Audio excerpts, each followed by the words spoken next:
Olá, o meu nome é José Maria Pimentel e este é o 45 Graus. Como sempre, um muito obrigado aos novos mecenas do podcast. São eles a Bárbara Sousa Coutinho, o José Bilro Cabreirinha e ainda o Luís Quelhas Valente. Muito obrigado a todos. E agora ao episódio de hoje. Foi há quase 2 anos que entrou em ser um ChatGPT e com isso o mundo voltou a ficar obcecado pela inteligência artificial. Uma coisa que acontece de tempos a tempos, mas desta forma com razão para isso, porque subitamente com o ChatGPT passámos a ter uma ferramenta com que conseguimos interagir quase como se fosse outro ser humano. Em alguns aspectos ainda continua muito aquém, mas noutros aspectos faz muito melhor do que nós faríamos, ou pelo menos muito mais rápido do que nós faríamos. E entretanto, nestes últimos 2 anos surgiram, obviamente, porque o mercado se tornou apelativo, vários outros modelos deste tipo, os chamados Large Language Models, modelos grandes que interpretam a nossa linguagem, como por exemplo o Claude da Anthropic ou o Gemini da Google, entre outros. Há uma série deles hoje em dia.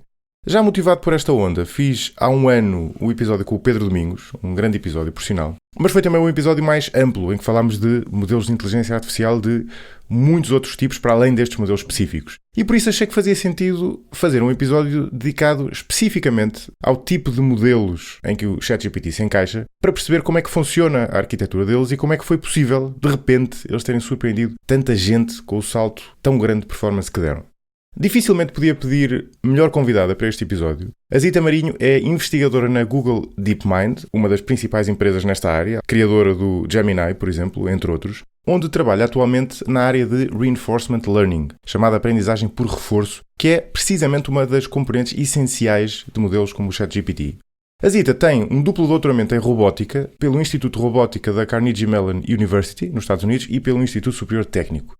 Começámos a nossa conversa pelo início de tudo, que é a família de modelos em que estes algoritmos como o ChatGPT se encaixam. E que é uma família muito mais ampla, obviamente, e também muito mais antiga. São as chamadas Neural Networks, redes neuronais, que existem basicamente há décadas.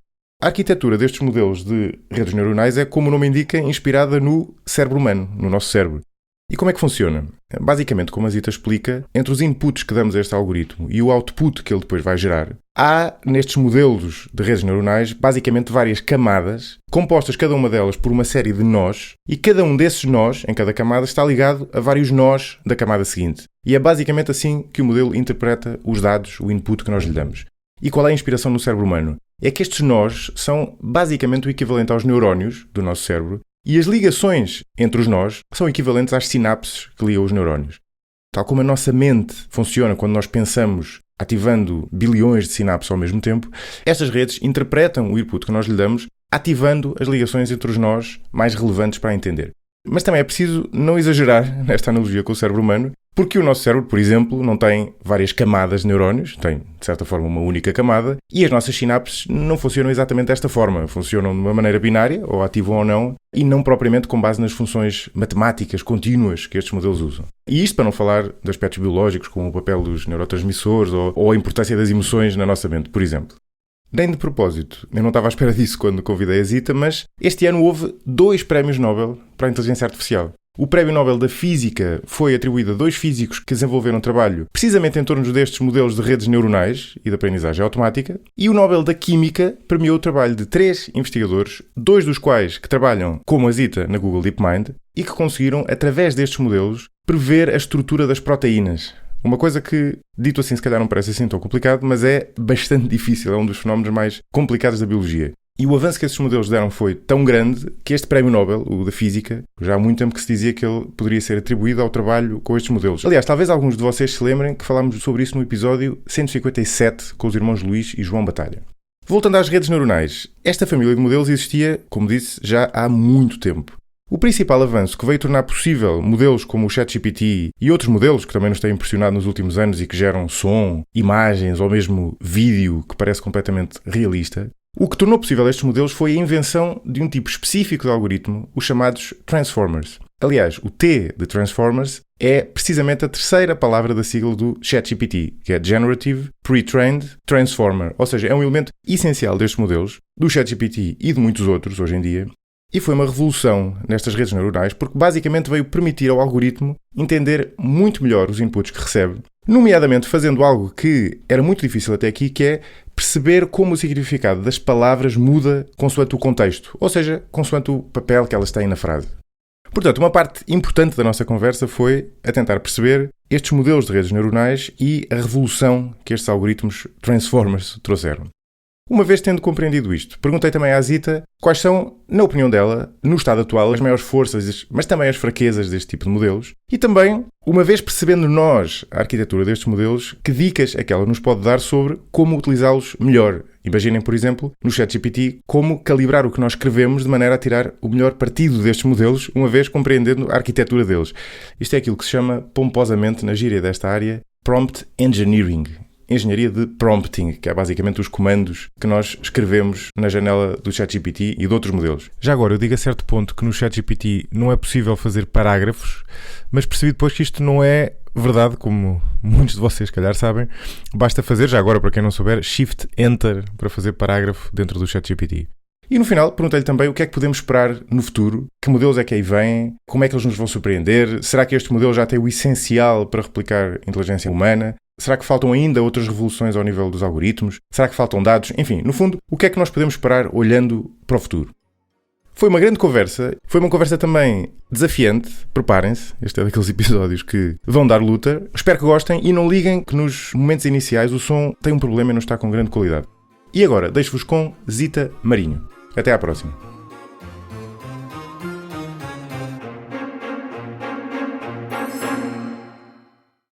Muito bem-vindo ao 45 Graus. Olá, obrigada pelo convite. O tema da nossa conversa são os novos modelos de inteligência artificial. Eu digo novos porque hoje em dia já não é, aliás vamos falar disso, já não é só o ChatGPT, que são basicamente modelos com base em redes neuronais, com depois um acrescento chamado Transformers, que tem este nome sofisticado, que veio permitir a estes modelos fazerem ainda mais do que faziam antes. E já lá vamos, mas antes disso, como eu dizia, estes modelos fazem parte desta família de modelos chamados redes neuronais, que já existem há algum tempo, e é interessante, antes de ir aos Transformers, a estes modelos novos, perceber como é que estes modelos funcionam e de onde é que eles vêm. Ok.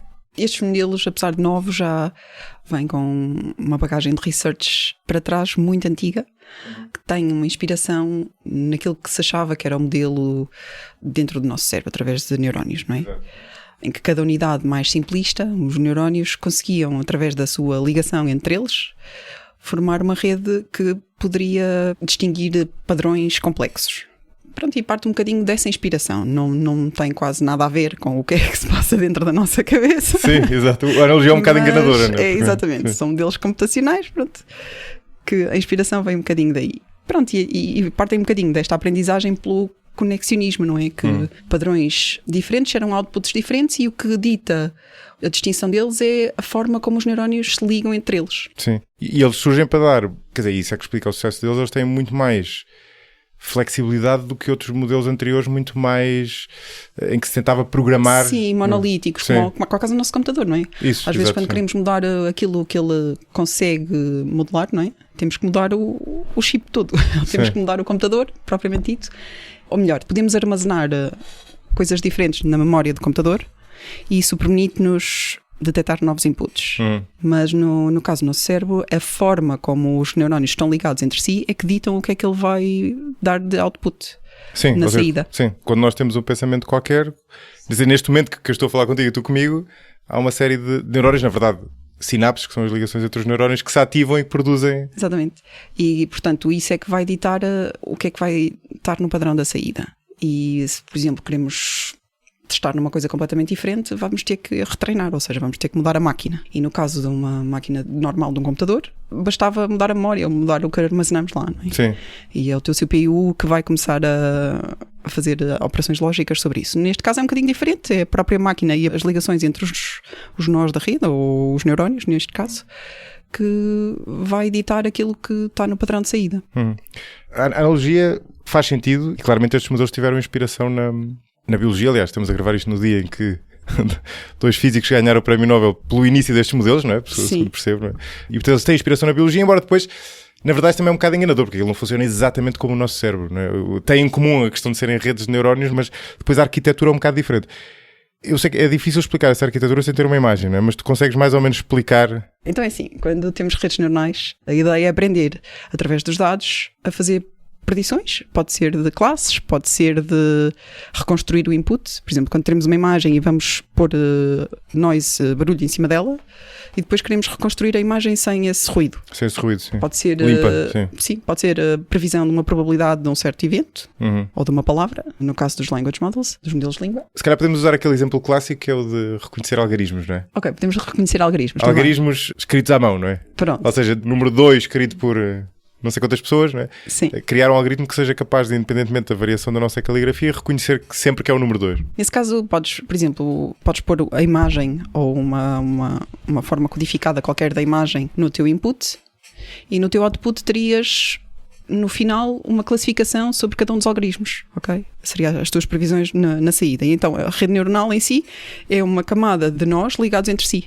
Nós costumamos chamar a layer ou a camada quando os nós dentro dessa... Os nós dessa são os neurónios, não é? Os nós, exatamente, são os neurónios ou estas unidades mais básicas que compõem a rede, quando estão ligados entre si. Chamamos uma camada quando estas unidades mais básicas não estão ligadas entre elas próprias, mas só na camada seguinte.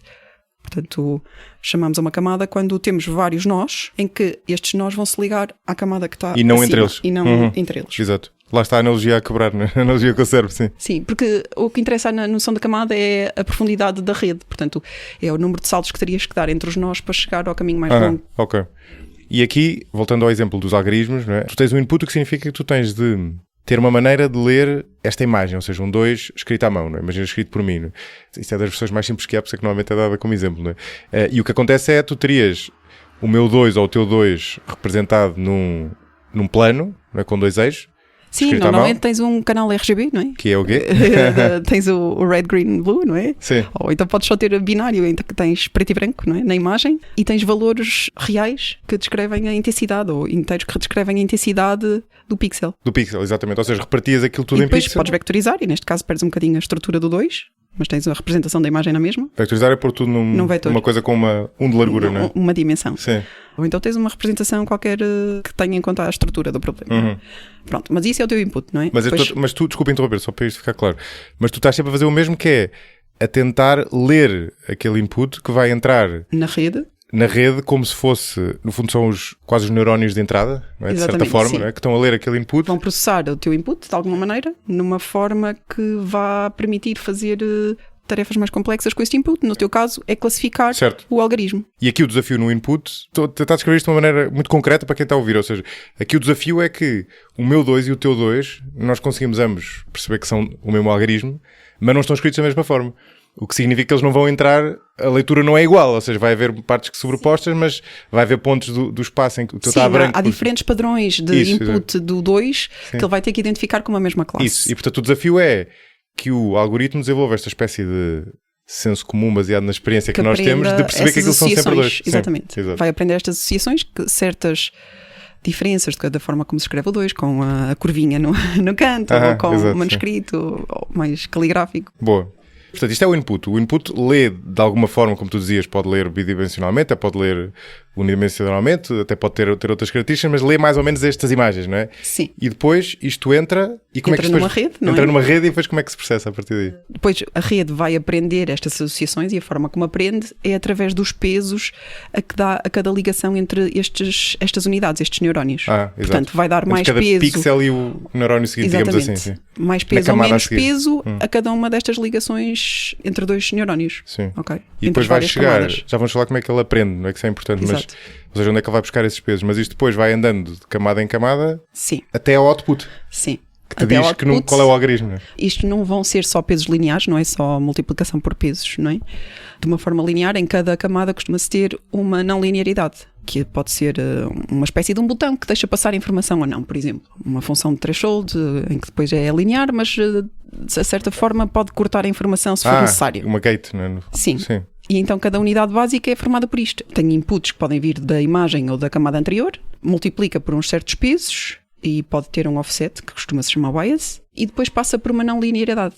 E depois passa para a camada seguinte. E repete assim até chegar ao output, em que normalmente a última não linearidade é uma projeção entre 0 e 1 que te dá a probabilidade de cada uma das classes.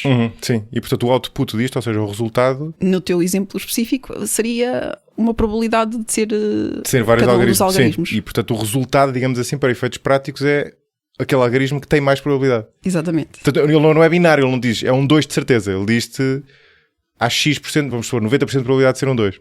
Por exemplo, sim. Por exemplo, não é? Ou se calhar menos, se calhar mais, não sei. Sim. Depende de caso, deve variar, não é? De caso para caso. Sim, Não é? sim, mas depende da forma como tu queres o output dos teus dados. Neste caso, para a classificação podes fazer assim. Pois, que outras formas é que há? Eu sei Pode que queres dizer, pode ser binário, não é? Podes programar para ser binário. Sim. Sim. Depois fazes para cada um dos Mas isso é uma algoritmos questão binários. Ou, pronto, pode ser... Pois, claro. Podes ter várias formas diferentes. Portanto, este algoritmo que tu descreveste, para além de ser um algoritmo de redes neuronais, é um algoritmo que tem várias camadas. Sim, é o que se costuma usar agora, é com várias camadas. Chamado Inicialmente, deep learning, né? No início das redes neuronais, as redes que se propunham não tinham muitas camadas e era por causa disso que não conseguiam obter padrões de output tão complexos. Interessante. Porquê? Porque as decisões que tomavas iam ser só lineares. Não consegues separar os dados de forma não linear se tu tiveres só uma camada. Ou seja, para lidar com não linearidades, que é basicamente o mundo real, tu precisas ter várias camadas. Precisas ter profundidade das redes, sim. Ou seja, vários passos, não é? neste, entre o input e o output, não é? De certa forma, que lhe dá depois a flexibilidade para ajustar. E normalmente as camadas mais baixas estão relacionadas com features, neste caso da imagem, por exemplo, mais básicas, que identificam contornos, que identificam diferenças de sharpness da imagem, os ângulos, ou pronto, tem a ver mais com estas features mais básicas visuais. Sim. E à medida que sobes na rede, aquilo vai aprendendo coisas mais complexas da imagem.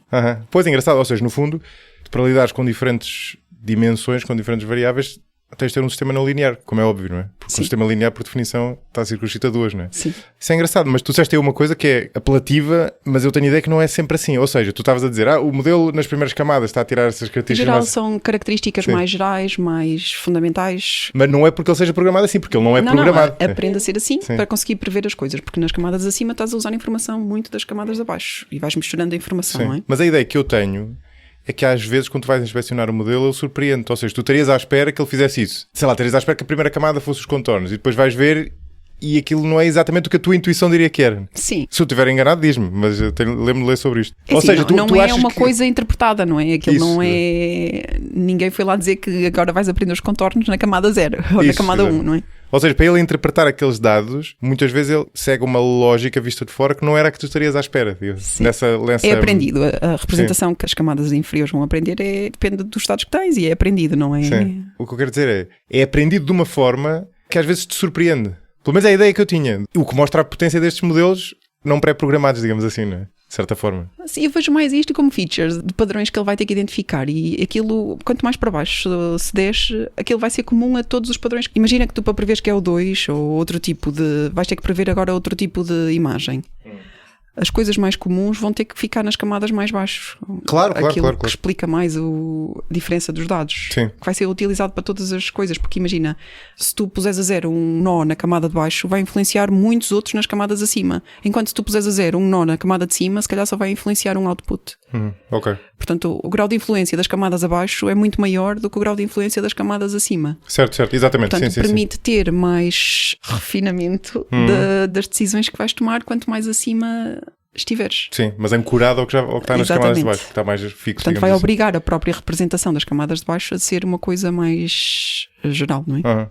Uma pergunta que me ocorreu agora, não sei se isto faz sentido. Há um trade-off entre, digamos, a altura e a profundidade do modelo? Ou seja, tu se tiveres uma capacidade limitada de processamento e de armazenamento de dados, deve haver ou faz sentido que haja uma espécie de trade-off, ou seja, uma escolha que tu tens de fazer entre o número de nós que tem o modelo, o número de neurónios, digamos assim, e portanto que influencia, no fundo, a resolução com que tu consegues ler o input, versus o número de camadas que tu tens. Ou seja, se tiveres mais nós, se calhar não podes ter tantas camadas, e se tiveres mais camadas, se calhar não podes ter tantos nós. Faz sentido? Podes ter os dois na mesma, desde que estejas computação suficiente, exato. Poder computacional suficiente para poder lidar com isso. Se o poder computacional estiver fixo... Há um trade-off aí, sim, que é... Normalmente o número de nós na sequência está um bocadinho ligado ao tamanho dos inputs que queres representar ou com a parte da complexidade do tamanho da sequência, ou está mais relacionado com isso.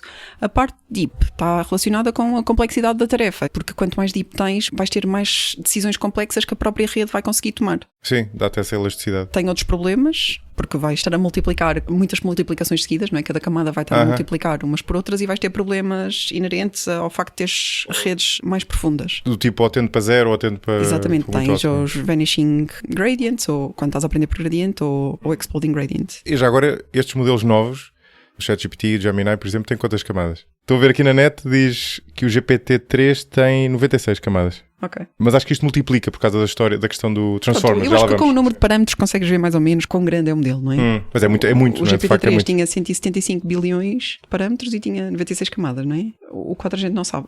Não sabemos, claro.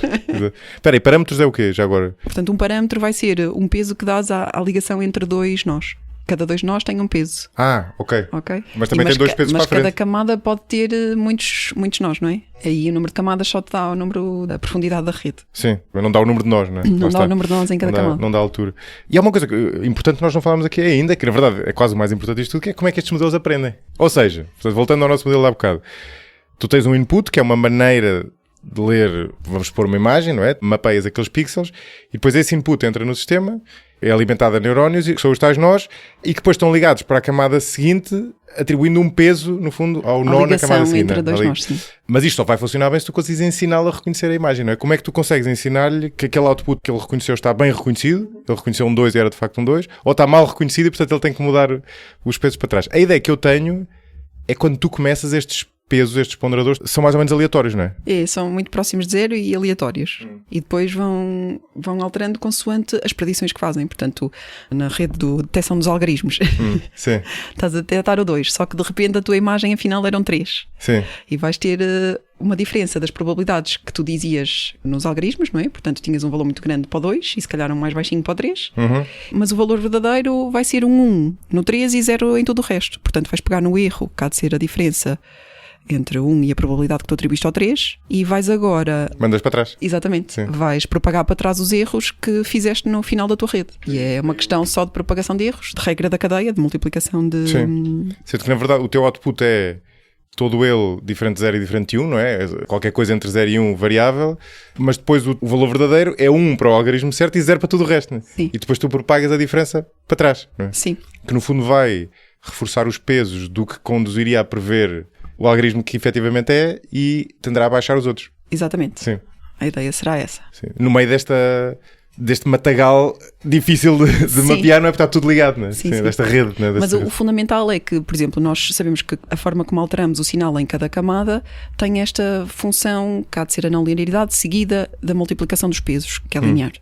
Portanto, tu para cada camada vais saber qual é a forma do gradiente da função. Portanto, a forma mais simples de pensar nisto é tu pegas no final da rede, tens o teu erro e vais propagar para trás consoante este erro. Vais multiplicar pelo jacobiano, pelo aquilo que seria o gradiente da função, ok? E vais multiplicar pela forma como a função altera para trás. Certo. Ou seja, o modelo... Isto é engraçado porque ele anda para a frente e para trás. É como se fosse quase uma onda, não é? Ou seja, ele vai para a frente. Pronto, para a frente podes pensar como se fosse a função composta. Uma função a seguir a outra função, outra função, outra função. E quando estás a propagar para trás, tens que pegar no gradiente, que é a forma como essa função vai mudar o input para o output, não é? Isso é que é o gradiente. Sim, o gradiente o que te diz é, se tu variares o teu input, como é que isso se vai refletir no output. Certo, claro. Ok? E tu depois pegas no teu output e dizes para trás, ok, isto foi o que eu vi no meu output, como é que isto vai variar para o input? E vais andando para trás, para trás, para trás, para trás. Certo. Exato. E consoante isso, vais corrigindo os pesos da rede. E é um processo iterativo deste género. Entra input, sai output, o output está correto ou errado, faz essa conversão, volta para trás, não é o tal backpropagation, depois voltas a meter input, sai output, comparas com o output real, volta para trás. E só com os erros é que a rede vai estar a aprender, sim. Exato, sim. Engraçado. E tu estavas a dizer há bocado que isto depois acaba por produzir esta arquitetura acaba por resultar em que os pesos das primeiras camadas tendem a estar mais fixos e os das últimas camadas a ser mais flexíveis, digamos assim. Sim, eu acho que é por causa mesmo da inerente como as camadas estão ligadas entre si, não é? Portanto, as camadas de baixo vão afetar mais nós na rede. Tem mais impacto, claro. Do que os de cima. A última camada só afeta as previsões de só tem probabilidade. Só impacta uma camada, a primeira impacta todas as camadas que houver. Certo. Sim. Nós até agora vimos o que é uma rede feed-forward, que não sei dizer isto em português. Sim, para a frente. Para a frente. Eu não sei. Mas uma das técnicas que surgiu se calhar com o modelo Ising, que pode um bocadinho motivar agora o Prémio Nobel, que é a ideia de recorrência, em que temos uma coisa que vai depender, vai ter que precisar de alguma memória. Portanto, vais ter que ver qual seria o estado de uma camada ou de alguns nós desta rede na tua decisão anterior. Neste momento tu estás só a prever os dígitos, não é? Mas se tivesses que prever uma sequência de dígitos que precisasses de saber qual era o dígito anterior, por exemplo, pensando assim, daria jeito de ter alguma forma de recorrência. Sim. Que vai gerar alguma memória na rede. Tu terias de saber porque ele era informativo em relação à probabilidade do dígito seguinte, por exemplo. Sim. Ou precisas de guardar na memória da rede alguma coisa. A recorrência permite fazer isso. E como é que fazes isso? Como é que isso funciona na prática? A recorrência, se quiseres pensar nesta rede dos dígitos, é no caso em que, por exemplo, o output de cada camada, na previsão de um time step, vai alimentar o input dessa mesma camada no seguinte. Por exemplo, na previsão do 2, a seguir vais ter que prever, imagina que tens uma sequência de dígitos. Imagina que estás a ordenar por ordem crescente, por exemplo. Interessa saber o que é que foi o anterior e estás só a adicionar um. A tua rede vai precisar de saber as previsões que tinham na decisão no tempo passado. Certo, mas isso entra onde? Eu não percebi. O output de cada nó, de cada estado da rede, estas vai entrar sim, como input no tempo seguinte. Mas então onde é que entra o input novo? Entra no input na mesma, tens um input na mesma da imagem, mas vais ter também como input o output da própria nó no tempo anterior. Interessante, mas eles entram os dois no mesmo nó ou entram em nós? Sim. É uma espécie de combinação dos dois sim, que entra combinação do sinal. Ok, interessante. Portanto, é a ideia de recorrência. E isto foi muito importante para poder modelar coisas em que precisas de ter alguma memória. Sim. Mas isso não perturba de certa forma o sinal do input novo? Sim, há um trade-off que vais ter que escolher onde é que estás mais peso, vais aprender com o passo anterior, mas a rede aprende. Não tens de lhe dizer nada, não é? Sim, engraçado. Então, estes modelos correntes, pondo agora em questão com o que saiu agora do Prémio Nobel da Física, vem muito daqueles modelos de Ising, em que foram construídos para estudar conjuntos de partículas, em que tinhas cada partícula, podes pensar como um nó na rede, em que pode ter valores -1 e 1, que era o spin do... o spin da partícula. O spin da partícula. E tu querias, a partir dos padrões de... Partículas da física de partículas, é do que estamos a falar. Querias prever, transições de fase entre estados da matéria. Sim. E estes modelos criaram uma espécie que era um modelo de Ising e depois mais tarde um modelo proposto pelo Hinton, as Boltzmann Machines, tinham um modelo com base nestes valores destes spins, que consoante estivessem positivos ou negativos, na rede em si, se tu olhasses para todos os nós como o estado da rede, ias ter uma probabilidade para cada estado da rede. E estes modelos tinham associado em si uma energia que tinha a ver com a configuração do sistema, que tem um bocadinho a ver com o trabalho feito do Hinton e do Ising inicial e que motivou um bocadinho o Prémio Nobel. O Ising quem era, lembra-me? O Ising era um físico. Mas não foi ele que ganhou o Prémio Nobel. Não, mas as Boltzmann Machines, que foi o trabalho do Hinton, estavam um bocadinho... Tiveram inspiração. Exato, tiveram inspiração nos modelos de Ising, que puseram em cima um bocadinho a parte estocástica de interpretar o que era a probabilidade de um estado, etc. É a primeira vez que alguém ligado a estes modelos de redes neuronais ganha um Prémio Nobel, não é? Sim. Estes modelos com base em redes neuronais basicamente são atualmente os modelos dominantes, ou seja, a maior parte dos modelos com que nós contactamos, seja de modelos de tradução, modelos, lá está, tipo ChatGPT, ou até modelos de reconhecimento de proteínas, por exemplo, na investigação científica, ou modelos de condução autónoma, todos eles têm na base estes sistemas de redes neuronais, basicamente. Sim, não é? sim. Que é engraçado porque, para quem ouviu o episódio com o Pedro Domingos, nós falámos de uma taxonomia que é proposta por ele, mas que basicamente tem 5 famílias de modelos, e atualmente esta, que é apenas uma das 5, é basicamente a dominante. Sendo que esta até é uma subcategoria da categoria mais ampla que ele propunha, acho eu, de modelos conectivistas, que é mais amplo do que isto, né? Mas enfim, whatever. Pronto. Mas é engraçado, de facto, isto foi uma revolução tal que atualmente praticamente tudo o que se faz em inteligência artificial... Sim. Assim, ponta, isto assim, não foi escolhido, vamos trabalhar só nisto, não é? Isto foi-se testando várias ideias e aquilo que ia funcionando ia permanecendo ao longo do tempo. Sim. Olha, então vamos ao... Já explicaste como é que funcionam estas redes neuronais no geral e as suas várias aplicações. E embora isto tenha tido um impacto grande, e desde que lancei o podcast já fiz alguns episódios sobre este tema em que se falava sempre disto, mas a verdade é que o grande salto foi dado quando saiu o ChatGPT, em que de repente... este tipo de modelos que já fazia coisas extraordinárias, conseguia fazer coisas ainda mais extraordinárias e replicar a inteligência humana de uma maneira que até ainda não tinha acontecido. A grande revolução por trás do GPT e de outros modelos que existem atualmente, como o Gemini, o Claude, whatever, depois já vamos falar a seguir, e que permitiu levar estes modelos para um nível ainda acima, é aquela inovação, aquele acrescento que tem aquele nome, parece tirado de um filme de bonecos, os Transformers, certo? Sim, sim. O que é que os Transformers fazem? Né? Como é que eles permitiram levar estes modelos ainda mais longe? Pronto. Partindo aqui da ideia de recorrência, não é? Porque quando estamos a trabalhar com dados sequenciais, que é a maior parte daquilo que nós temos na linguagem, não é? Sim. São sequências de palavras. Exato. Podes pensar como um dado sequencial, nesse aspecto. São sequências de letras até, antes de ser sequências de palavras, né? E de caracteres. E de caracteres, tu precisas de redes com alguma memória, com alguma espécie de recorrência.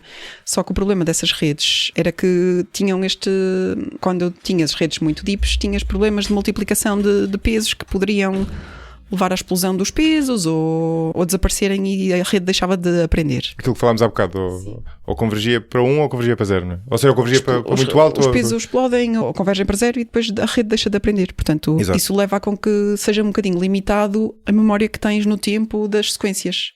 E uma forma de resolver o problema foi proposta nos Transformers e um bocadinho antes, nos Scale Dot Product Attention, que era arranjar um mecanismo em que cada nó tu consegues olhar para todos os outros nós no passado e não só olhar para o anterior, como no caso da recorrência.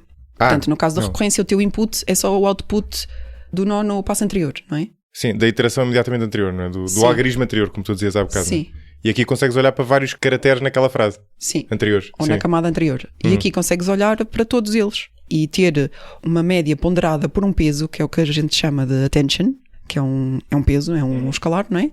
Que te diz quão importante aquela posição vai ser para a tua decisão. Sim. Aliás, a analogia da atenção é engraçada. Até há um paper conhecido nessa área que tu me mandaste.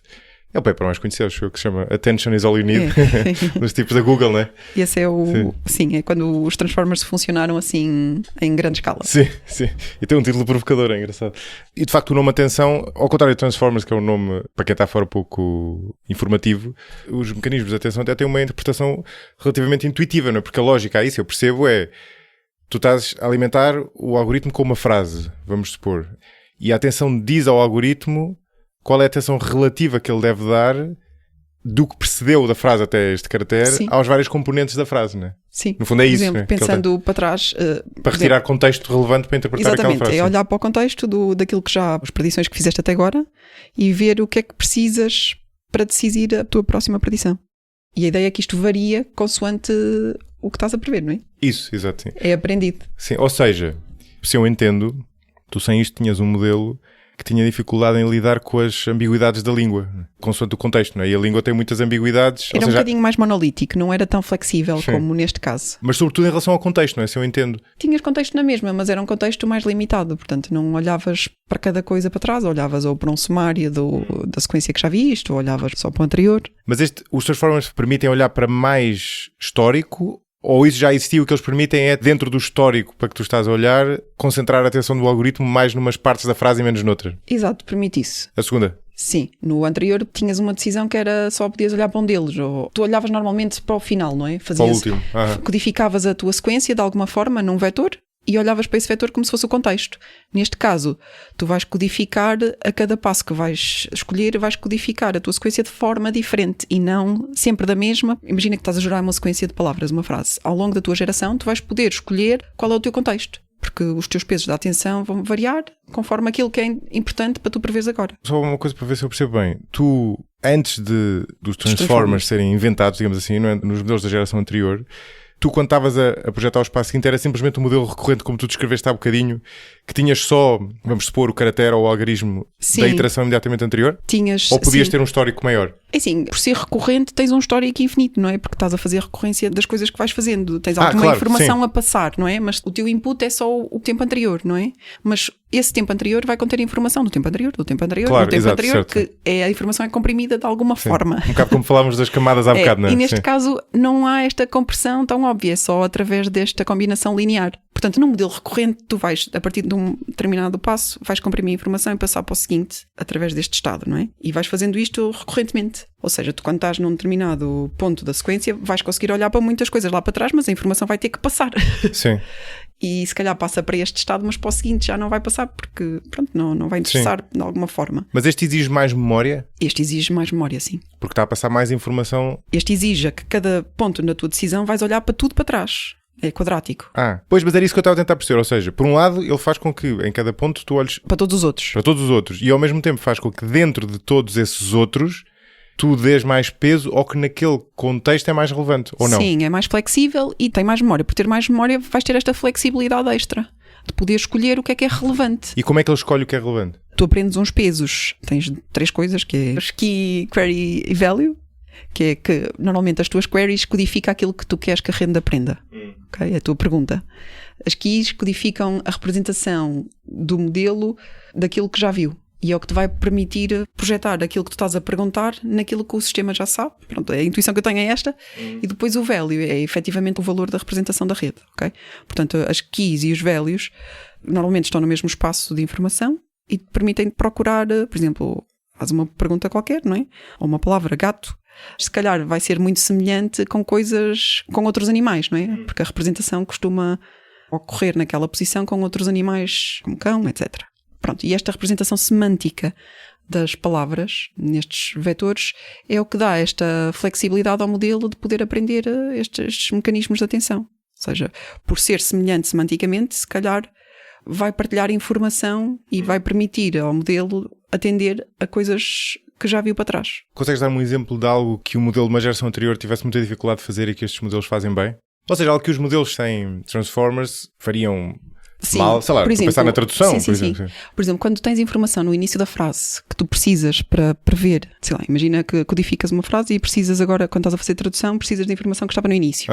Estes modelos recorrentes é muito difícil passar a informação relevante através destes passos todos no tempo, até este tempo de decisão no final, quase, da frase. Os modelos recorrentes eram os anteriores, não é? Sim. Falámos há bocadinho. Sim. As Recurrent Neural Networks. Sim. Era muito difícil esta informação passar, porque tens uma série de multiplicações que o sinal vai-se perdendo. Claro. Exato. Ou então passa, mas aquele depois sinal se calhar não é preciso para mais nenhuma outra frase, etc. Portanto nunca vai aparecer outra vez. Isto é muito mais difícil, é uma forma muito mais complexa de funcionar, porque é mais monolítico. Enquanto que com o modelo de atenção tens mais flexibilidade e não interessa muito onde é que está na frase, porque como é quadrático, a cada problema vais estar a olhar para tudo o resto, tu podes atender ao início da frase muito facilmente. Portanto, isto aumentou um bocadinho a memória que os sistemas tinham. E dá-lhes também, pelo que eu entendo, mais flexibilidade a lidar com aquela ambiguidade da língua que eu falava há bocadinho. Ou seja, da mesma palavra usada em contextos diferentes, ter significado diferente. Os Transformers e esse paper do Vasvani introduziu outra coisa que era, eles adaptaram esta ideia dos Dot Product Attention em paralelo. Portanto, tiveram várias cabeças ou camadas que faziam isto em paralelo. Portanto, cada uma destas peças poderia estar a especializar num determinado sentido daquela ocorrência, ou podia-se especializar numa determinada forma. Ok, sim. Tendo em conta que este paper saiu em 2017, portanto, há este breakthrough, este salto, em 2017. Entretanto, não sei se os GPT já tinham sido lançados na altura. Não. São lançados depois. 1, 2, 3. O GPT-3 já existia durante um bom período até rebentar o ChatGPT, não é? Sim, já havia estes modelos. Antes destes usava-se muito o BERT, que era um modelo de encoder e decoder, que codificava o sinal de entrada e depois descodificava. Estes modelos baseados no GPT são mais só de descodificador, no sentido. O GPT-3 é de 2020. E aqui é engraçado porque, portanto, há esta invenção dos Transformers que nós identificamos como o que provocou este salto. Em retrospectiva nós identificamos, mas na verdade o GPT-3 sai em 2020 e demora quase 3 anos a dar o salto na versão que depois, de repente, mostrou aquilo tudo. Isto teve a ver com o quê? Foi com dados, não é? Não foi por causa dos dados que demorou tanto tempo. Portanto, tem a ver um bocadinho com a computação e com o tamanho das redes. Sim, dados eu queria dizer a dimensão do também sistema. Também tem a ver com os dados estranhos, sim. Portanto, no início tínhamos estes modelos de codificar e descodificar, que era o BERT, com cerca de 0,34 bilhões de parâmetros. E depois temos modelos como o GPT-2, que é o antecessor do 3 e do ChatGPT, que tinha cerca de 1,5 bilhões. E estes aqui só treinavam para fazer esta descodificação das tarefas, já o GPT-2. E depois, a partir daí, a rede cresceu. E o GPT-3 já tem 175 bilhões de parâmetros. Pois é, muito mais. Já é muito mais. Depois os modelos a seguir, como o Palm da Google, já tem 540 bilhões. E à medida que se aumenta o número de parâmetros, as capacidades do modelo melhoram. E a quantidade de dados também. Portanto, a partir daí começou-se a treinar na internet, no Common Crawl. E nestes momentos os modelos aprendem com trilhões de dados. Sim. Que é uma coisa abismal. Eu estou a perguntar isto porque... Quer dizer, repare-se, em termos científicos, tudo isto se passa obviamente num período muito curto, não é? Mas para todos os efeitos, há aqui uma competição grande, não é? Portanto, anos contam e tu tiveste o paper dos Transformers, está em 2017, o GPT-3 está em 2020 e ainda levou para aí 2 anos e meio até sair o modelo que de facto revolucionou. E o que tu estás a explicar que é interessante é que, no fundo, a magia, digamos assim... Tem a ver com a escala. Começou a acontecer quando ele tomou uma escala realmente grande e passou a estar treinado com uma brutalidade de dados. Exatamente. E aí é que de repente se deu a magia, digamos assim, sim, não é? Exatamente. Portanto, é levar ao extremo a ideia da escala e da rede vai aprender sozinha, mas que tu escalas na quantidade de dados que lhes dás. Sim. E portanto tem a ver com os Transformers, sim, mas também tem a ver com a dimensão do modelo e conteres muitos dados Sim. com que o possas alimentar, digamos assim, Sim, né? exatamente. Até porque estes modelos têm uma característica engraçada face ao cérebro humano, que são muito menos eficientes, muitíssimo menos eficientes, no sentido em que o nosso cérebro, coitado, é uma coisa muitíssimo modesta comparada com estes modelos, né? Ou seja, estes modelos conseguem fazer o que fazem. Bem, não é para tirar mérito, não é isso que eu quero dizer, mas tem uma capacidade de computação brutal, são modelos gigantescos, não é? Se formos medir o número de neurónios, digamos assim. Que temos, eu acho que não sei, eu acho que nós somos maiores, o nosso cérebro é uma grande máquina. Acho que é maior do que isto. Eu não sei, acho que sim, não sei. Na verdade, estou aqui a misturar duas coisas. O nosso cérebro consome muito menos energia. Sim, mais eficiente. Sim, muito mais, assim, em termos energéticos. Em termos de neurónios, digamos assim, nesta acessão, não sei, por acaso. Primeiro, não é óbvio que um e outro sejam equivalentes, mas... Ou de sinapses, na verdade, seria... Acho que nós temos cerca de 80 milhões de neurónios, será? Sim, mas muito mais sinapses. Aí seria muito menos. 100 trilhões de conexões. É? Então continua a ser mais do que isto. Interessante, por acaso. Assim, de facto, o nosso cérebro é eficiente em termos energéticos. Em termos de ligações já continua a estar à frente. Isso era engraçado. Eu acho que nos estamos a aproximar, mas ainda não estamos lá. Houve outras coisas que foram surgindo, não é? Portanto, não foi só o caso de escala dos modelos e das redes. Houve coisas como na forma de pré-treinar que mudaram um bocadinho. O que se costuma chamar agora de RLHF, que é Reinforcement Learning através de feedback humano, em que, por exemplo, quando o ChatGPT saiu, tinhas sempre o botãozinho do like ou dislike da resposta que o modelo dava. E Exato. depois esse sinal era usado para aprender um modelo de reward que avaliava a geração do texto. Sim, no fundo, parecido ao que acontecia no nosso exemplo do algoritmo há bocado, não é? Pronto. Tinhas alguma coisa Sim. que dizia se a resposta que tu desses estava correta ou não.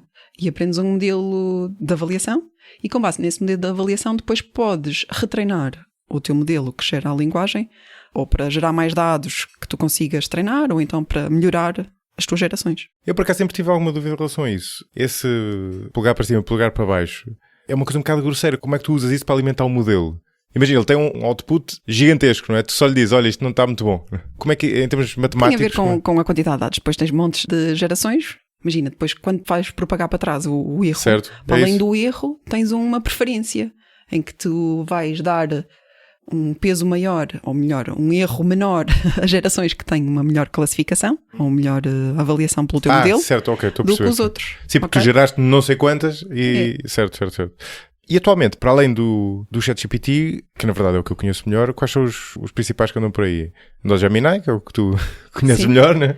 Tens o Gemini o Claude, do Google, né? Tens o Claude do Anthropic AI, tens o Mistral daqui da Europa. Francês, não é? Sim. Isso não conhecia. Por exemplo, comparando o ChatGPT com o Gemini, que é o que tu conheces melhor, quais são as parecenças e diferenças? De quê? Do ChatGPT? Entre os dois, sim. É assim, a partir de uma certa altura, não sei se estás a par disso, mas a partir de uma certa altura as empresas deixaram de publicar e de anunciar o que é que os modelos faziam. Claro. Que é mais ou menos a seguir ao ChatGPT. Sim. Ou GPT-4. Mas a verdade é que conseguiram mais ou menos fazê-lo, porque tu até o final de 2022 tu não tinhas nada. De repente sai o ChatGPT no final de 2022 e em não dois... é bem assim, não tinhas nada, não é bem assim. Tinhas muita coisa. Claro que tinhas. Quase igual. Mas não tinhas nada que tivesse causado o mesmo impacto. Não tinhas nenhuma interface que as pessoas pudessem usar. Eu acho que isso foi crítico também. Porque a partir daí eles puderam obter dados para todo tipo de tarefas que as pessoas pudessem usar. Acho que isso foi uma ideia brilhante da parte deles. Ok. Portanto, conseguiram perceber que tipo de problemas é que as pessoas queriam usar, não é? Conseguiram ter acesso a muito mais dados depois. Feedback sobre as gerações que estavam a usar para N aplicações, não é? Ok, ou seja, o que tu estás a dizer é, nessa altura, a par do GPT, já havia o Gemini, já havia outros modelos. Não era estes nomes, mas já haviam outros modelos. Claro, mas a mesma arquitetura, não é? Parecido, sim. E no fundo a infraestrutura já lá estava, de certa forma, faltava-lhes, era os dados. E a partir do momento em que o OpenAI lançou a versão de chat do GPT-3... Sim, eu acho que isso foi fundamental. Acho que de repente percebe-se que a solução está aí e os dados que nós estamos a dar, no fundo, com a nossa utilização, é que alimenta estes modelos e os faz... refinadas. Ok. Bem, desculpa, tu estavas a fazer esse disclaimer de que os dados não são públicos e tal, mas há alguma coisa que se possa dizer da arquitetura comparada ou das finalidades? A gente também não sabe, não é? Porque eles não publicam os dados que eles têm sobre os modelos que têm, não é? A única coisa que se consegue comparar é através de benchmarks, de formas de avaliação, de datasets, etc. E o que é que isso diz? Sei lá, algum que seja melhor para programação, outro melhor para escrita, não sei, porque eu sei que sei que o Claude, por exemplo, é muito mais parecido com as gerações que os humanos fazem. Com as gerações, desculpa, com a escrita. Sim. E é muito mais seguro. Por exemplo, se quiseres fazer alguma coisa mais harmful, eles treinam modelos como o Constitutional AI que te permitem ter alguma resiliência dos modelos deles face a perguntas dos users que tenham assim um bocado mais de mau intent. Ah, é? Sim. Mas pronto, isto é sempre uma área que está sempre a alterar, consoante coisas que saem, depois os modelos vão se readaptando a essas novas benchmarks e vão ficando cada vez melhores. Portanto, é muito difícil de avaliar. Ok, compreendo. Contribua para a continuidade e crescimento deste projeto no site 45grauspodcast.com. Selecione a opção Apoiar para ver como contribuir, diretamente ou através do Patreon, bem como os benefícios associados a cada modalidade. Então, e dicas de prompting, ou seja, dicas do que escrever nestes modelos? Porque este episódio eu acho que é interessante para curiosos como eu, que gostam de saber como é que estes modelos funcionam, mas isso, conhecer a arquitetura destes modelos também é útil para perceber como nós podemos tirar melhor partido deles. Não é? No fundo, aquilo que pomposamente nesta área se chama Prompt Engineering, que é, no fundo, fazer os nossos prompts, que é basicamente o que nós escrevemos lá na caixa de diálogo, da melhor forma para obter o que nós queremos daqueles modelos. Já agora, desculpa, Zita, até antes disso, uma pergunta mais ampla do que isso. Em que é que tu dirias que estes modelos são melhores e piores? Ou seja, antes de ir aos prompts, quais são os usos úteis, não é? Potencialmente, para muitos de nós, para que eles funcionem muito bem, e quais são aqueles para que eles ainda não estão grande coisa? Eles funcionam muito bem a alterar a forma do texto, portanto, tentar personificar como se fosse um professor a falar, ou de forma a formalizar texto, ou torná-lo informal, portanto, a dar lá está os Transformers a funcionar, não é? A dar a ser um certo... Pedis para mudar o estilo do texto. Exatamente. Funciona muito bem também a aprender através de exemplos, se forem coisas que tu... A replicar exemplos. Sim, metes no prompt exemplos daquilo que tu queres fazer, e eles com os exemplos que tens na prompt conseguem muitas vezes gerar com poucos exemplos para coisas que nunca viram, não é? Ou seja, tu disseres... coisas que não estão nos exemplos. Ou seja, tu dizes, eu recebi este e-mail aqui há uns tempos e respondi-lhe desta forma. Agora respondo de maneira idêntica a este novo e-mail. Exatamente, por exemplo. Idealmente dás vários exemplos de e-mails, não só uma. No fundo é isso que estás a dizer, não é? Sim. E isto dá para imensas coisas, não é só para parte de texto, não é? Tu podes usar para, sei lá, formatar um website. Cria-me um website, dás exemplos do código, não é? E agora cria um novo e metes uma descrição qualquer do que é que queres fazer. Pronto. Das coisas em que estes modelos são melhores é ajudar com código, não é? Também funciona bem quando ajudam com código, mas ainda não conseguem fazer código assim muito, muito complexo. É pequenas alterações, conseguem... Ou perceber, detectar erros no código. Detectar erros, etc. Isto, no fundo, são máquinas muito potentes de detecção de padrões, não é? Exatamente. Então, dicas de prompting mais específicas, ou seja, o que escrever, não é? Pronto, então é assim, algumas dicas pode ser como colocar as instruções muito próximas daquilo que foi o modelo pré-treinado, não é? Ou pondo entre aspas, ou às vezes não sabe, mas pronto, pondo entre aspas costuma ajudar. As aspas ajuda. Sim, okay, eu tenho sempre essa dúvida. Ser específico, ir direto ao assunto sobre aquilo que queremos no contexto, sobre a forma, o tamanho, o estilo das coisas que queremos gerar. E ajuda a ter os exemplos, eliminar coisas imprecisas, ambiguidades que estejam a ocupar espaço ou que possam adicionar ruído no prompt. Dizer o que queremos que o modelo faça e se calhar não aquilo que não faça. Essa é boa, sim. Dizer pela positiva e não pela negativa. Dizer pela positiva. Porquê? Eu acho que é mais fácil de aprender, não é? Porque acho que a negativa até é muito mais geral, não é? Qualquer coisa pode ser não do que... Certo, exato. Sim, ou seja, não... Não ajuda muito a saber o que é preciso fazer se disseres que não quero que faças assim. Sim, se disseres, olha, muda-me isto para um estilo não muito sério. Né? Exato. Este texto para um estilo não muito sério. É um bocado ambíguo. Se disser, muda este texto para um estilo... formal. Entusiástico, por exemplo, já é mais explícito do que eu quero, né? Pronto, e ajuda também às vezes a forma como a persona inducing, portanto... Que tipo de texto queres gerar? Por exemplo, queres tirar uma dúvida qualquer sobre uma determinada matéria? Explica-me como se fosse um professor universitário. É muito diferente do explica-me como se fosse um professor primário. O tipo de resposta que vais ter vai ser diferente. Portanto, isto ajuda. Por exemplo, se quiser gerar código, dizes, gera como se fosse um code expert. Sim. Outras coisas que vale a pena falar, se calhar, é sobre a forma como estes modelos eram aprendidos. Pelo facto de nós termos só um único modelo e só estar sempre a aprender em texto, houve uma parte em que começaram a aprender várias tarefas, sempre a partir de como se fosse uma tarefa de geração de linguagem. Aquilo que estávamos a falar no início, a parte da descrição dos dígitos. Por exemplo, podes ter várias tarefas de classificação, mas que tu podes pô-las sempre como uma tarefa de linguagem e tentar prever qual é a próxima palavra. Apesar de ser uma tarefa de classificação... podes convertê-la numa tarefa de linguagem. O facto de terem convertido numa tarefa de linguagem também ajudou nisso, porque permitiu o modelo aprender diversas tarefas.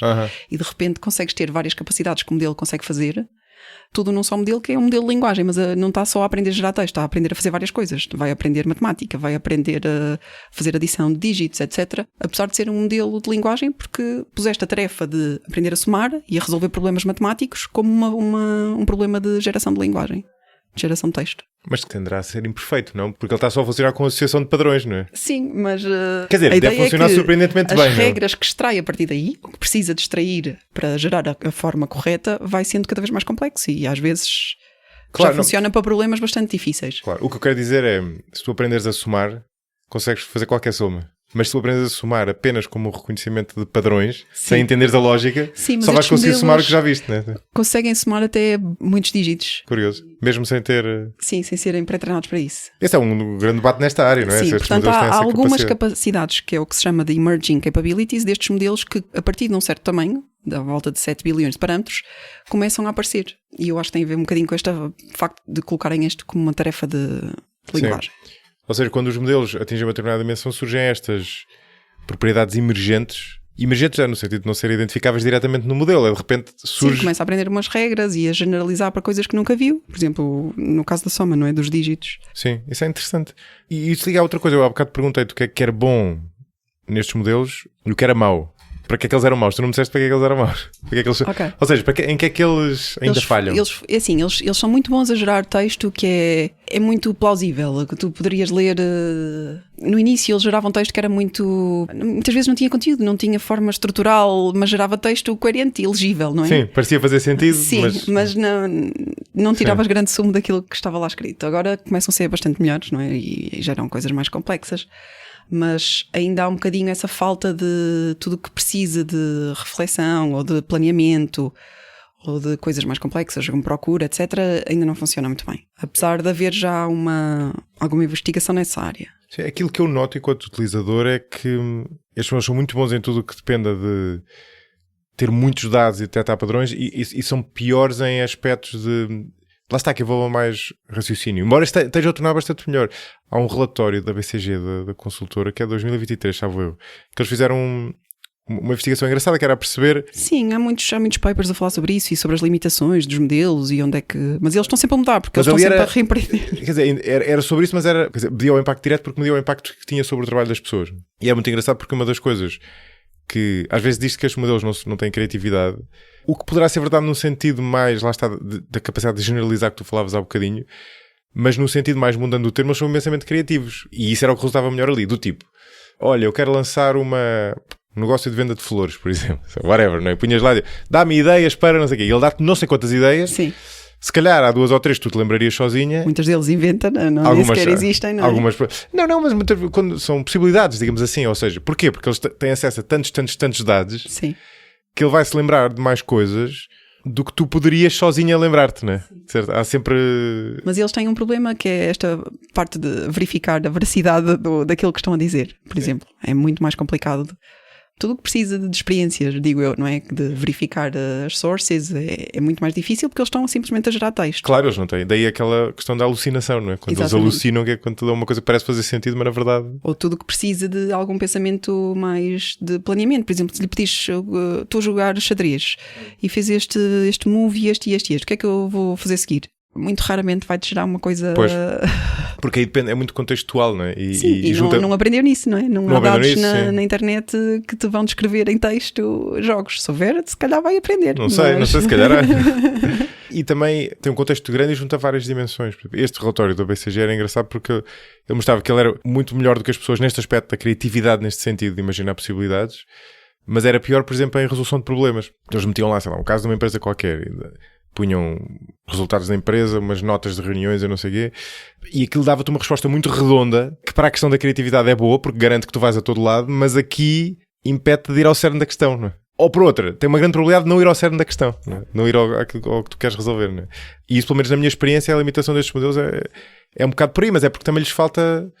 Tu não consegues pôr contexto suficiente no input para... Se puseres isso como tarefa no input, talvez eles consigam... Mas é preciso muito... Ou seja, qual é o... Ou se retreinares o modelo depois para ficar melhor nessas tarefas. O que se costuma fazer também, para além do contexto, é o que se chama Supervised Fine-Tuning, que é alterar alguns pesos ou parte de camadas ou da rede para melhorar as tuas previsões nos dados que tu queres, nas tarefas que tu queres. Sim. O que eu quero dizer é o seguinte, mas eu não tenho a certeza disto, mas o que eu sinto que acontece com estes modelos, e acho que faz algum sentido tendo em conta a arquitetura deles e os dados que eles usam, é que eles são uma espécie de máquinas de detecção de padrões fortíssimas. Não é? O nosso próprio cérebro funciona muito nessa base, mas estes modelos têm acesso a muito mais dados e, portanto, conseguem detectar estes padrões ao ponto de eu dizer, lá está, eu quero lançar uma loja de flores, dá-me 12 ideias, ele vai dar 12 e não me ocorreriam aquelas 12, ocorreriam-me 3 ou 4, mas há outras que nem me lembraria. Olha, bem pensado, não é? Mas isto não tem que ser uma coisa muito rigorosa, ele só tem que dar 12 ideias, que cada uma delas possa ter um potencial. Agora, se tu quiseres algo que seja altamente especializado, lá está, por exemplo, analisar o modelo de negócio de uma empresa qualquer, ou um trabalho mais, qualquer que seja a nossa área de especialização, aí tu precisas de um contexto que é, no fundo, toda a nossa experiência de vida, é que é impossível pôr num prompt, não é? Eu não consigo pôr num prompt tudo o que está na minha cabeça quando estou a pensar naquele tema, não é? E aí eu tenho que ser exato, não é? É uma tarefa muito mais de exatidão do que a tarefa criativa, que é, por definição, uma tarefa de abrir possibilidades, não é? Sim, é assim. Não sei se isto faz sentido. Sim, eu acho que estes modelos vão ficar cada vez mais especializados e vão começar a ser Achas bons como os melhores experts em algumas áreas. Portanto, nesse aspecto eu acho que não é só coisas gerais e diversas, assim, high level, que podem gerar. Podem gerar coisas mais técnicas. Isso era a pergunta que eu te queria fazer, porque nós, seres humanos, seres humanos e a sociedade em geral, temos sempre uma coisa meia binária, meia temperamental, que ou estamos encantados e achamos que aquilo vai resolver tudo, ou então de repente achamos que já não vai valer nada. Não andamos assim para oscilar entre um encanto. Sim, historicamente brutal. Sim. E mesmo individualmente isso acontece, não é? Às vezes tu entusiasmas, depois aquilo dá um erro e pensas, isto afinal não vai mais longe, não é? E como tu estás a dizer, estas limitações podiam existir, mas se calhar não vão continuar a existir, não é? E aí eu até apanhei uma entrevista recente com o Sam Altman, que é o CEO da OpenAI, em que ele, no fundo, estava a falar também um bocado a vender a coisa, não é? Como é óbvio, não é? De modelos futuros, e o modelo que ele anunciava para a próxima era precisamente o que ele chamava um reasoner, portanto, um modelo com capacidade de raciocinar a um nível diferente, não é? Sim. No fundo, a minha pergunta para ti é esta. Tu achas que estes modelos conseguem chegar lá? Sim ou não? E se sim, o que é que falta para eles chegar? É uma questão de algoritmos ligeiramente diferentes? É uma questão de mais capacidade ainda? É uma questão de acesso a mais dados? Eu acho que é uma questão também de acesso a dados e dos próprios modelos poderem gerar os dados onde eles possam melhorar. Dados relevantes para o próprio modelo, onde eles possam melhorar naquilo que precisarem. Esta parte do reasoning não chegamos a falar, mas é muito interessante que nesta questão do prompt, mais recentemente, o ano passado, ou em 2022, verificou-se que quando pedíamos aos modelos para dizer então e agora explica porque é que vai gerar esta resposta passo a passo. Eles geravam toda uma explicação do racional por trás da resposta. E isto muitas vezes ajuda a gerar melhores respostas. Ajuda como? Ao estar a gerar a própria explicação, às vezes gera respostas melhores. O próprio modelo, sozinho, próprio apenas modelo, por ter de gerar... Sim, a gerar a explicação, que é o que a gente costuma chamar do chain of thought. Sim. Que explica agora porque é que estás a gerar esta explicação. Pronto.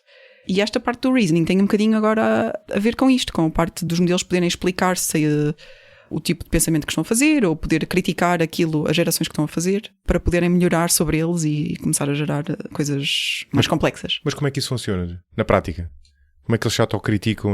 Por exemplo, podes ter outro modelo qualquer a criticar o output de ou mesmo o próprio modelo criticar. Muitas vezes estes modelos são melhores a criticar do que a gerar. É mais fácil criticar o output gerado do próprio modelo do que gerar um melhor output. São como nós, então. Não, mas e podes tirar a partir disso e tentar gerar melhor com base nas críticas do modelo. Mas porquê é que são melhores a criticar do que a gerar? É uma tarefa mais simples? Quer dizer, para nós mas para um modelo deste tenderia a ser parecida, não é? Eu não sei qual é a complexidade disso, mas eu diria que sim. Deve ser mais fácil distinguir um output bom de um output mau do que gerar o output bom. E tu estavas a dizer há bocado que estes modelos podem gerar os próprios dados e que isso pode fazer ultrapassar esta limitação. Porque uma das coisas que se fala muito nesta área é que, ou uma das possíveis limitações é que estes modelos, tal como estão, já andaram a passar a limpo todos os dados possíveis que existam disponíveis online, não é? Na internet. Todos os que dê para agarrar, eles já lá foram, não é? E portanto uma das coisas que se diz é isso pode limitar a passagem ao nível seguinte, o facto de não haver mais dados. Não é bem não haver mais dados, como é lógico, não é? Claro que há mais dados, mas no sentido de a paisagem de treino poder estar limitada. Mas tu estavas a dizer que os modelos podem gerar os próprios dados. Sim, por exemplo, se tens um modelo que critica o output, não é? Podes estar a gerar dados na zona onde tu queres, por exemplo. Mas aí eles estão a se alimentar sobre eles próprios, digamos assim, não é? Sim, há alguns perigos nisso, não é? Podem degenerar. Sim. Mas a ideia é, por exemplo, imagina que é gerar mais dados numa determinada área, sei lá, no caso dos reward models, não é? Que é gerar mais dados harmful para o teu modelo ser muito bom a detectar quando é que a resposta é harmful e dar uma resposta mais moderada, por exemplo. Podes estar a usar o modelo a testar as gerações que tu tens e vais filtrar, uma coisa mais simples, vais filtrar aquelas que te interessam. Mas usas as gerações que o próprio modelo faz como dados de entrada de treino. Ok. Esse é um exemplo interessante, mas é dentro da... No fundo é densificar uma paisagem que já se conhece. Não é? Agora, eu se estivesse à frente de uma destas empresas, o que estava a pensar, acho eu, é como é que eu arranjo mais dados das pessoas. Não é? Ou seja, porque o que lhes falta é, imagina, aquilo a que estes modelos têm acesso é ao que nós lá escrevemos. Não é? Eles não têm acesso ao meu e-mail, não têm acesso Sim, podes ter dados anotados de pessoas a que pagas, não é? Para ir lá anotar estes pensamentos críticos dos modelos e dizer quais é que estão corretos, qual é que não estão. Não é só isso. O que eu quero dizer é, portanto, a que é que eles têm acesso neste momento? Têm acesso a tudo o que está online. O que está online está longe de ser a totalidade da nossa experiência enquanto seres humanos. Não é? Há muito que falta lá. Não é? Sim, sim. E é em grande parte por lhes faltar acesso a esses dados. Não sei se é totalmente, não é? Essa aqui é a pergunta, ou se tem a ver também com o próprio algoritmo, mas pelo menos é em parte por lhes faltar acesso a esses dados que eles não conseguem fazer algumas tarefas tão bem, como por exemplo a resolução de problemas e tal. Porque ele não tem tudo o que está na minha cabeça, na minha experiência. Mas se tivesse, se calhar conseguia, né? Por exemplo, tu perguntas há uns tempos e eles não sabiam fazer isso, mas eu acho que eles já retreinaram com isto. Mas perguntavas ao modelo o que é que era mais pesado, se era uma moeda, se era um elefante. Não tem noção, não é? Não tem noção física do que é, a não ser pelas probabilidades. Se deixa um exemplo em que fosse mais provável uma coisa que não estava correta, ou fosse menos provável uma coisa que não está correta, ele provavelmente ia prever isso, não é? Porque tem a ver com a probabilidade de ocorrência e não com ser verdade ou não. Esse era aqueles truques que se fazia mesmo para fazer o modelo errar, não é? A malta que andava a ver como é que fazia o modelo errar, não é? Eu acho que eles já não erram nesse caso, não é? Mas tu estás aí a tocar num ponto que eu ia, ou seja, parece-me que há aqui dois tipos de limitações, mas que na verdade são muito diferentes para estes modelos passarem para o nível seguinte. Um tem a ver com os dados a que eles têm acesso não são tudo do mundo e, portanto, há grande parte do que se passa olha, isto... Quer dizer, por acaso este até pode ter acesso que vai dar um podcast, não é? Mas parte da nossa experiência, parte do contexto, no fundo, que é relevante, aqueles modelos não têm acesso, seja o modelo geral, seja o modelo eventualmente criado para nós próprios, e depois há a própria arquitetura do sistema, não é? E este modelo de redes neuronais com os transformers, no fundo com esta capacidade de estar atento ao contexto, isto são uma espécie de máquinas brutais de detectar padrões, não é? Só como tu dizias, os padrões podem não ser lógicos, não é? E, portanto, quando nós estamos a raciocinar, estamos a fazer uma espécie de dança entre, por um lado, usar este nosso cérebro também tem essa capacidade de detectar padrões e, portanto, de perceber o mundo, não é? De ter uma percepção sobre o mundo com base nisso, e, por outro lado, a nossa capacidade de raciocínio, que é lógica e que nos permite tirar conclusões por cima disso, não é?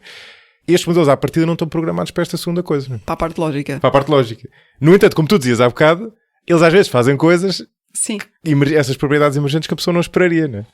E, portanto, a minha pergunta para ti, Zita Marinho, é a seguinte: tu achas que estes algoritmos chegam lá, assim, havendo dados suficientes, ou é preciso... Eu acho que sim. Eu acho que eles têm a maior parte dos ingredientes que precisam. Porque se nós pensarmos, não é? Tens a prova do Alpha Proof, não é? Tens um modelo que aprende como se fosse um modelo de língua, não é? Os simbolismos matemáticos é como se fosse uma língua, não é? Sim, o Alpha Proof é o modelo da Google, que agora recentemente conquistou a medalha de prata, nas Olimpíadas de Matemática. Sim. Em que podem provar formalmente provas matemáticas, não é? Chegas à prova. E a arquitetura, era uma das coisas que eu te queria perguntar. A arquitetura desse modelo é semelhante à destes modelos? Sim, é com base nisso, sim. São modelos não é de linguagem, mas é que podem faltar nestes modelos é coisas mais relacionadas com robótica, por exemplo, em que tens um corpo, tens vários sensores, isto só está baseado no texto, não é? Ou em imagem, não tens nada baseado em sensores, em braços robóticos, consoante aquilo que consegues executar, ou coisas que experiências que possas fazer numa coisa que não controlas, testar coisas novas, não é? Isso não tem. Mas essa é uma coisa, é um tema giro. Em que medida é que este tipo de modelos permitiria também tratar, ou permite tratar esse tipo de desafios? É um desafio completamente diferente, não é? Mas tu já disseste há bocadinho que estes modelos são incrivelmente polivalentes. Pensando assim num braço robótico, não é? Podes tentar interpretar como se fosse a sequência dos ângulos dos braços, como se fosse uma sequência de palavras, não é? Na sequência, mas eu acho que varia um bocadinho. Porque... Mas, por exemplo, os modelos, não sei se sabes isto, mas os modelos atuais de robótica, de condução automática, por exemplo, também têm por base estes... Eu acho que devem ser baseados em Transformers, sim. Ok, então na verdade... Que são modelos mais computacionalmente mais poderosos, permitem mesmo ter uma memória de longo prazo maior, etc. São mais flexíveis nesse aspecto. Portanto, vão ser mais flexíveis para todas as tarefas. Sim. Isso foi o grande poder dos Transformers, foi esse. Foi ser tão geral para tudo, em tudo que aplicasse iria funcionar. E de repente toda a gente só fazia Transformers. Exato. Só se Matou fala bocadinho toda Sim. a research à volta. Agora começam a ver uns modelos mais baseados em redes recorrentes, etc. Começam a ser alternativas aos Transformers. E aqueles modelos que fazem músicas, ou até no outro dia mandaram um modelo que fazia, o próprio modelo fazia um podcast, parecia uma conversa deste género, que é no nosso caso uma conversa entre dois seres humanos, mas ali era uma coisa completamente artificial, mas tinha o mesmo ar natural, né? Tens modelos que fazem vídeos, né? E que hoje em dia cria aquele perigo dos deepfakes, né? Do vídeo de uma pessoa conhecida que parece que é ela própria e na verdade não é, né? Estes modelos são na verdade de novo muito semelhantes a estes modelos baseados em Transformers, né? No fundo estamos sempre a falar da mesma coisa, Sim. porque eles têm essa polivalência, sim. não é? Ou então, por exemplo, na parte do som eu sei que modelos como as redes convolucionais funcionavam muito bem. Tens que explicar o que acho que ainda não falamos disso. Isto é olhando para trás antes dos Transformers, a forma como podíamos ter, a forma como se podia olhar para as sequências podia ser com estas redes recorrentes ou então com redes convolucionais, em que olhavam para um chunk bastante grande da parte da sequência e tinhas pesos que eram partilhados ao longo do tempo. Em vez de leres bit a bit, lias logo uma... Tinhas a rede normal, lias uma sequência como se fosse a tua feed forward inicial que tínhamos falado, e depois tinhas só pesos que eram partilhados e que ao longo do tempo olhavas para uma janela assim à volta da tua sequência, em que estes pesos misturavam as coisas da rede, que substituía um bocadinho a parte recorrente das RNNs, Certo. tem pesos partilhados. E isso serve para quê? Funcionava muito bem nas coisas de áudio. Ah, ok. Porquê? Não sei se é por ter um bocadinho um cariz mais contínuo. Pois, provavelmente, exato. Funcionava também muito bem nas partes de imagem. Portanto, a linguagem é uma coisa um bocadinho mais discreta, não é? É mais discreto, assim. Daí os tokens, não é? Ou seja, E a parte da atenção ser discretizada no tempo, não é? Cada palavra existe ali, não é uma coisa contínua que se vai... Sim, nós não falámos disso por alterando. acaso. Os inputs, no caso destes modelos, destes chamados LLM, não é? Large Language Models, como o ChatGPT, o input, neste caso, são os chamados tokens, que correspondem basicamente a quê? A um caractere? Não, normalmente correspondem a uma fração da palavra, um pedaço da palavra. Então é mais do que um caractere. Costuma ser, sim. Ok. E eu por acaso não te perguntei há bocado, tu falaste das aspas, que é uma dica engraçada, ou seja, usar aspas ajuda, eu sempre tive essa dúvida. Outra dúvida que eu tenho é os parágrafos. Porque eu às vezes estou a copiar, imagina, misturo coisas e se eu puser aquilo tudo na janela, ele vai-me pôr...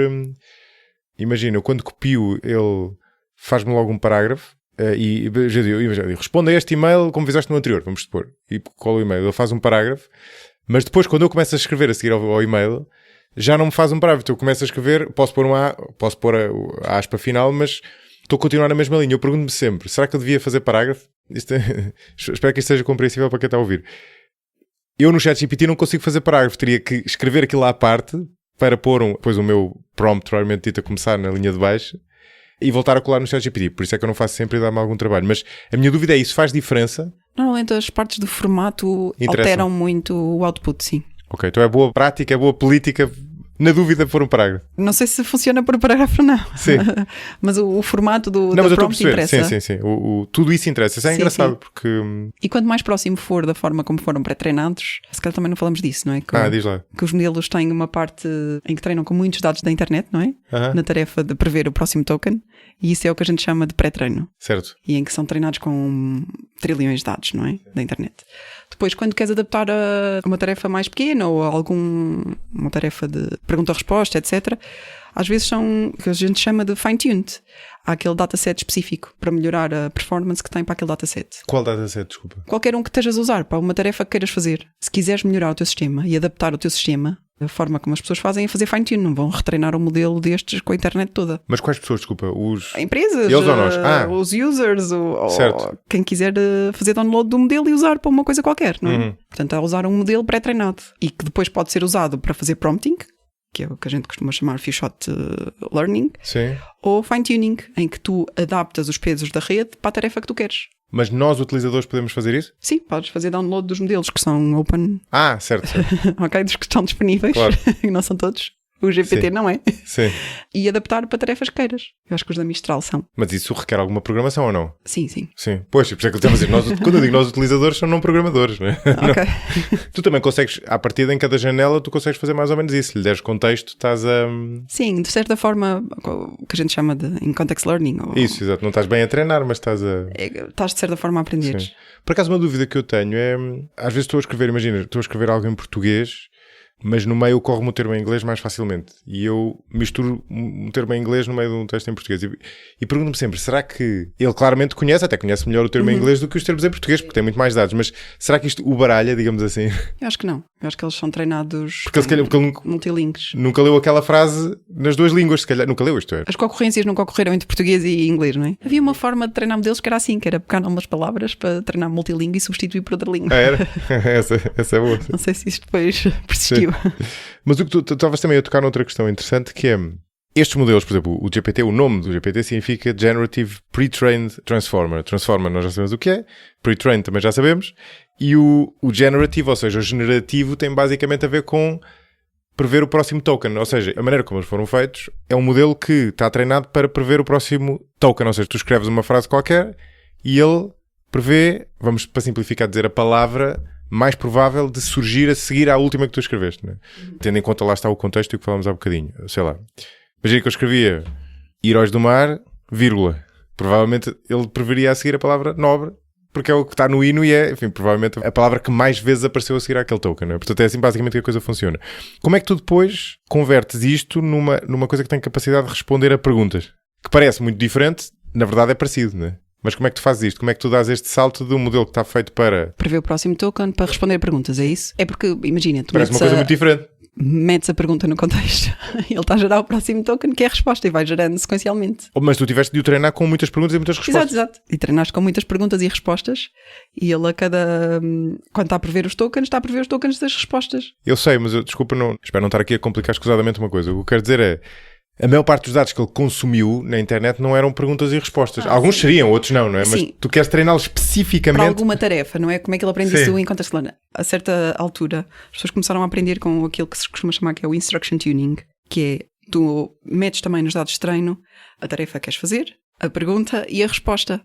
E para N tarefas. E se tu puseres isso nos dados de treino, o modelo vai aprender a gerar respostas. Ok. Pois, lá está, exatamente. É que parece diferente, não é? Parece um exercício completamente diferente, mas lá está, tu consegues programá-lo da mesma forma. Voltando àquela questão do potencial destes modelos, há um artigo muito giro que tu partilhaste comigo, chamado The Bitter Lesson, a lição amarga, lembra-me que agora não me estou a lembrar. Richard Sutton. Exatamente. E é engraçado porque o artigo é de 2019 e, no entanto, é incrivelmente presciente. Ele, pelo menos do meu ponto de vista, ele parece prever isto é, não é prever, mas detectar uma tendência da qual estes modelos novos estão basicamente no enfiamento, não é? É em 2019, portanto, antes destes modelos surgirem. Entretanto, já me disseste que ele não era grande fã destes modelos de GPT. O que parece uma pessoa que trabalha não na área de linguagem, mas trabalha em Reinforcement Learning. Ok. Porque o que ele diz que é muito interessante é... O pai do Reinforcement Learning. Ele é o pai do Reinforcement Learning. É, publica muitas coisas, sim. O que ele diz que é muito interessante ao longo da história da inteligência artificial, nós sempre tivemos a tentação de programar estes modelos, no fundo programar o nosso cérebro nestes modelos, mas isso nunca resultou bem e o que resultou bem sempre foi força bruta, digamos assim. Né? Sim. Ou seja, o modelo aqui como é que chamava? O que em 97 venceu o Kasparov no xadrez, o... Deep Blue, exatamente. O Deep Blue e depois tudo o que seguiu, inclusive estes modelos novos. No fundo isto é força, de certa forma é força bruta. Lá está. Tu não programaste o modelo para pensar naquela base lógica que nós falávamos há bocadinho ou introduzindo informação. Tu criaste estes modelos, deste dados, capacidade de computação e ele fez magia, digamos assim. Sim, eu acho que o que ele quer dizer aí é que não devemos estar a fazer investigação em métodos que achamos que...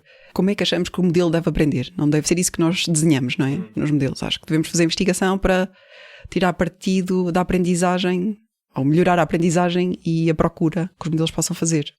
E não tentar desenhar à partida coisas que nós achamos que para melhorar o sistema numa determinada tarefa, se calhar vai melhorar se eu puser um bias qualquer que eu acho que o modelo deve aprender assim e para ali funciona, mas depois não generaliza para outras tarefas, não é? Portanto, é uma coisa específica que não vai melhorar a capacidade de modelos gerais. Sim, mas isto pode ser uma interpretação abusiva da minha parte, mas eu interpretei o texto como uma crítica a essa intuição inicial que faz sentido de, quando tentas desenvolver inteligência artificial, tentares basicamente programar o cérebro humano top-down, digamos assim, ou seja, tentar ver como funciona o nosso raciocínio e tentar programá-lo, quando na verdade isso nunca resultou, né? A ideia é tirar partido de coisas que funcionam na aprendizagem do algoritmo, tentar melhorar a aprendizagem do algoritmo e não se calhar tentar pôr premissas que achamos que o algoritmo devia ter esta forma porque o nosso cérebro é igual. Isso, Às vezes funciona, mas depende do que melhora a aprendizagem do algoritmo. Portanto, acho que o ponto fulcral é esse. Até porque estes algoritmos de redes neuronais, no fundo, algoritmo de certa forma é um termo enganador, parece-me, não é? Porque eles não são algoritmo no sentido exaustivo que nós usamos para algoritmos noutros aspectos. Ou seja, se tu tomares um algoritmo, a analogia que muitas vezes é usada para explicar o que é um algoritmo é uma espécie de receita, como se fosse uma receita para um cozinhado, mas absolutamente exaustiva, não é? Não é aquela coisa do... Mas eles têm uma receita, não é? Mas é uma receita de processo, não uma receita de... Isto é uma pergunta, não é? Eles, a nível de programação, são muito mais leves do que os modelos tradicionais em que tu programavas de facto o output. Tu aqui não estás a programar o output. Tu estás a programar método para converter inputs no output. Sim, exatamente, sim. Não estás a programar o output, nem a... Sim. O boom das redes neuronais é bastante recente, não é? Muitas pessoas não acreditavam nisto. Era mais baseado em features e tu mudavas as features para teres o output que querias, não é? Se tivesses melhores features... O que é features, desculpa? Neste contexto. Era o que eu estava a descrever há bocado. Vetores de input. Se quiseres pensar na imagem do 2, não é? É a forma como tu alteras o processamento dos teus pixels. Agora estás a dizer uma coisa muito interessante. Ou seja, tu tinhas muita gente que se estava a concentrar não em arranjar este processo que conseguisse converter um input meio imperfeito no output, mas a tentar aperfeiçoar o input. Exatamente, formas mais complexas de descrever o input, não é? Sim. No fundo pensar... E depois um algoritmo que fosse mais básico, baseado na altura era em kernels, era em decisões num espaço de dimensão alta. Isso é muito engraçado, porque no fundo, aliás, mostra que esta opção não era nada óbvio, não é? Porque realmente, intuitivamente... É assim, as próprias redes, podes pensar nas camadas como features, não é? Como verdade, representações da camada de input. Mas que elas próprias fazem, não é? Sim, exatamente. Ou seja, se tu tivesse que tratar esse problema... Exatamente, essa é que é a chave, não é? Essa é que é a chave. Se tu tivesses de tratar este problema, a tratar este problema sem conhecer nada disto, imagina, ok, aqui o desafio, vamos voltar ao nosso exemplo do início. Aqui o desafio é, temos aqui 1000 algarismos 2 escritos por... 2 e os outros todos, não é? Escritos por pessoas diferentes. Cada um com o seu estilo. Uns fazem os dois um muito fininho, outros dois muito largarão. Quer dizer, a pessoa imagina, não é? A quantidade de possibilidades, quer dizer, de variação que existe nos dois.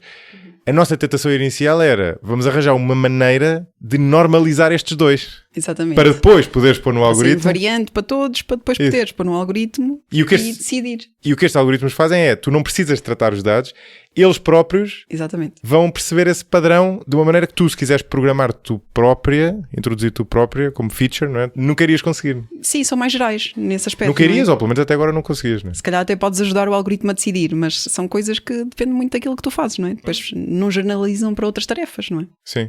Boa. Olha, Zita, foi excelente. Desafiante esta conversa. Mas foi excelente. Sei que tens aí uma série de coisas para recomendar. Livros e... Sim, então vamos começar.